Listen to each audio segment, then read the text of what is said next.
High, this is Nishi. So আজকে একটা ব্যাপার নিয়ে একটু কথা বলবো। সেটা হচ্ছে আহ, আমরা তো অ্যাজ এ ইন্টারন্যাশনাল স্টুডেন্ট এখানে আছি। তো অনেক স্টুডেন্টরাই তো মালয়েশিয়াতে পড়াশোনা করতে আসে।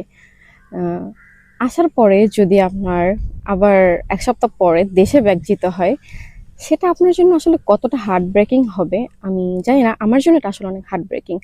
কেন আপনাকে দেশে ব্যাক যেতে হবে এটা সম্পর্কে আমি একটু ডিটেলসে বলবো। সো অনেক সময় হয় কি, আমাদের ফিজিক্যাল কন্ডিশন সম্পর্কে আমরা অনেকে অনেক কিছু অজানা থাকি। সো অনেকে আমরা দেশে চেক আপ করাই না, বা অনেক কিছু হয়। সো আমাদের জানা থাকে না। তো মালয়েশিয়ার প্রসেসটা হচ্ছে এখানে আসার পরে ওদের মেডিকেলটা করায়।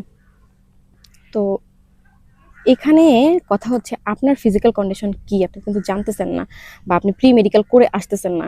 সো আসার পরে এখানে অনেকেই এই জিনিসটা ফেস করে যে আসার পরে দেখা যায় ওনার হাই প্রেশার কিংবা ওনার ডায়াবেটিস আছে বা হ্যাপাটাইটিস বি আছে। সো তখন কিন্তু আলটিমেটলি ওনাকে দেশে বেগ যেতে হয়। সো এটা তো আসলে ঠিক না, তাই না? সো আপনার এই ক্ষেত্রে আরো বেশি সিকিউর হতে হবে। আপনি যখন দেশে থাকবেন, দেশে থাকার অবস্থায় একটা প্রি মেডিকেল টেস্ট করাবেন। সো এটা আপনার জন্য অনেক বেশি উপকার হবে। তাহলে আপনি আসার পরে এরকমের বিপদে পড়বেন না, আপনার দেশেও ব্যাক যেতে হবে না। সো এই ব্যাপারটা অনেকেই খেয়াল করে না। রিসেন্টলি আমাদের সাথে আসলে এরকম একটা ঘটনা ঘটছে। তো এরকমের হ্যাসেলে যাতে কেউ না পড়ে, কারোর না পড়তে হয়, এটাই আমরা আসলে আশা করি। কারণ ফ্যামিলি ছেড়ে সবকিছু রেখে আসার পরে যদি আবার ব্যাক যেতে হয়, তাহলে বিষয়টা কেমন না?